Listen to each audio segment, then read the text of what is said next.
புதுச்சேரியில் கோடை காலமான மார்ச் ஏப்ரல் கடுமையான வெயில் அடித்தது. பகல் நேரங்களில் அதிக வெப்பத்தால் மக்கள் வெளியே வர முடியாமல் வீட்டுக்குள்ளேயே முடங்கியிருந்தனர்.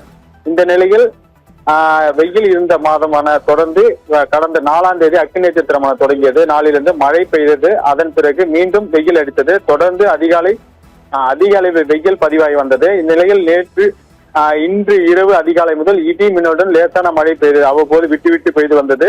காலை முதல் வானம் இருண்டு குளிர்ந்த காற்று வீசி வந்தது. வானம் இருண்டு இரவு போல் காட்சியளித்தது. வாகன ஓட்டிகள் முகப்பு விளக்கு ஒளிர விட்டு சென்றனர். சட்டென்ற மாறிய வானிலை காரணமாக சாலையில் மின் விளக்குகள் போடப்பட்டது.